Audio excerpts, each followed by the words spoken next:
नमस्कार, प्रणाम, गोड़ा तनी। हमार नाम है KL चौहान। भोजपुरी में पहला मोटिवेटर। ई बात रउरा बेहतर जानतानी। राउर सबके बहुत प्यार और आशीर्वाद मिलता। हम चाहतानी कि और भी कई टॉपिक पर हमरा वीडियो बनाओ के बाद रउरा सबके बीच में आवे के बाद हम थोड़ा सा हमार बोलने के स्पीड ज्यादा बा, तो कहे से कि समय कम रहेला अपन बात रखले खातिर, तो इस स्पीड थोड़ा सा ज्यादा बा। टॉपिक पर आवल जाई। आज कोनो रिक्वेस्ट गुजारिश नहीं हो रहा ना करे कि चैनल के सब्सक्राइब करी सबे। और अच्छा लगी तो सब खुदे कर देते।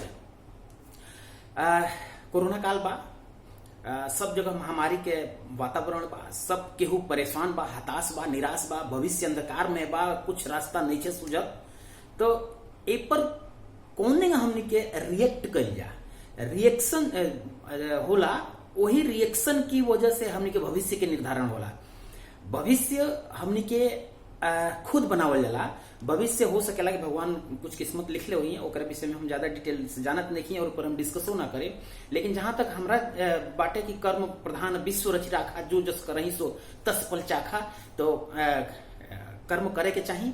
तो जौन ई कोरोना काल बा और ऐसे हमनी के निकले के बा, एमे फसल नहीं रहे के, तो निकले खातिर का कइल जाए। पहला बात कि रउरा एक बात समझ ली कि पढ़ लिख के रउरा डॉक्टर बन गई, इंजीनियर बन गई, CA बन गई, वकील बन गई, चाहे और भी कौन सा प्रोफेशन हो गई, रउरा अपना दुकान खोल बनी, रउरा LIC एजेंट बनी, रउरा छात्र बनी, रउरा छात्र के पढ़ावे वाला टीचर बनी, इत्यादि इत्यादि इत्यादि। रउरा सब कोनो प्रोफेशन में हो सके नहीं जा।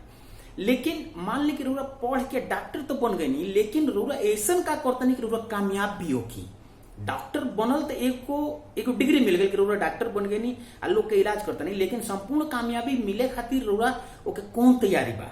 अगर रउरा ओके कोनो तैयारी करता नहीं, मान ली कि रउरा एगो बढ़िया किराना के दुकान बा, दुकान कल रहले से रउरा आमदनी थोड़ी बढ़ गई। दुकान बढ़िया चलो तब रउरा आमदनी हुई। तो बढ़िया दुकान चले खातिर यानी कि कामयाब होके खातिर का प्लान बा, रउरा का सोचले बने, रउरा कौन स्कीम बनोले बने, रउरा कौन एजेंडा पर काम करता नहीं, एहू पर चर्चा करे के चाहिए। जैसे कि जो कामयाब लोग बा, रउरा का करता नहीं, हम का करता नहीं कि कामयाब लोग हमेशा कामयाब लोग के फॉलो करेला। जरा कामयाब होके के बाद तो रउरा का ऐसा जो कामयाब लोग बा, कौन किताब भी रउरा पढ़ता नहीं, जो ना सेक्टर में बानी वो सेक्टर में कहे से कि बार बार अगर रउरा रिसर्च ना करे, बार बार रउरा पढ़े ना, तो कुछ देर के बाद से राउर जो ग्रोथ बा वो रुकी। कहे से कि जितना भी ज्ञान अर्जित करते हैं रउरा, वो कुछ दिन के बाद से वो नाकामयाब हो जाता है। तो रउरा रोज प्रगति होके बा, प्रगति की राह पर रउरा चले के बाद, तो रउरा बार बार जो हमनी के अपन गाड़ी के बेर बेर ठीक कर लेला, सर्विसिंग, चाहे ओके हवा पानी सगरी चेक करके रखेला। तो रउरा अपना हवा पानी चेक का कर सकता नहीं, जो शरीर के खाए खातिर भोजन चाहिए, वही दिमाग के खुराक का बा। बढ़िया किताब, बढ़िया मोटिवेटर लोग के सुने के चाहिए। जैसे कि बहुत महान महान एबेरा भारत में मोटिवेटर बाणे, जो भोजपुरी में तो निकल लो बोलत, हिंदी में बोलता लो। तो रउरा वो हिंदी ऑडियो वीडियो चाहे किताब, जैसे कुछ लोग के हम नाम भी दे सके नहीं कि जैसे कि सोनू शर्मा जी बना, सोनू शर्मा जी के रउरा सुनी जा करके, रउरा संदीप महेश्वरी जी के सुन सके नहीं, रउरा शिव खेड़ा जी के सुन सके नहीं। और तो और एबेरा बिजनेस के बढ़ान गुरु बने, बड़ा business.com लेकर के आयल बने, का नाम है इनके विवेक बिंद्रा जी, इन्हों के रूरा सुनी, नया नया रूरा आइडिया सीखे के मिल जाये। कहे से कि जब तक रूरा रोज नया आइडिया ना सीखे ना, तो पिछड़ जाए। रोज नया तरीका जीवन में बदलाव जाता। तो ये महान लोग जो बा, ये भारत के जनता के दशा और दिशा तय करता। तो रउरो अपना ओइमे कोने लाभ रउरा के मिली, एहू बात पर रउरा बेर बेर रउरा ये ऑडियो वीडियो लोग से जाकर के सुने के चाहिए, सीखे के चाहिए। किताब जरूर रउरा पढ़ी।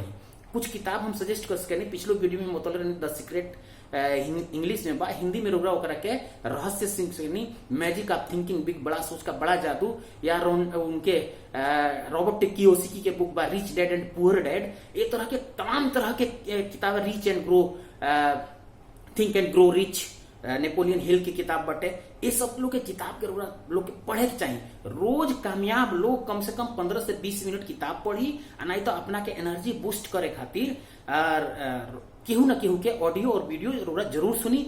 वीडियो अगर पसंद आवे तो के बात बहुत छोटा छोटा सा वीडियो हम बनाने की कोशिश करते नहीं कि वीडियो अगर पसंद आवे तो ओकरा के लाइक सब्सक्राइब और शेयर करे के बाद। और एक और बात कि भोजपुरी के दिलो जान से प्रचार प्रसार करे के बाद, जैसे कि हमने की भोजपुरी और मजबूत होके, आज जब भोजपुरी मजबूत हो जाए तो भोजपुरी लोग अपने आप में मजबूत हो जाए।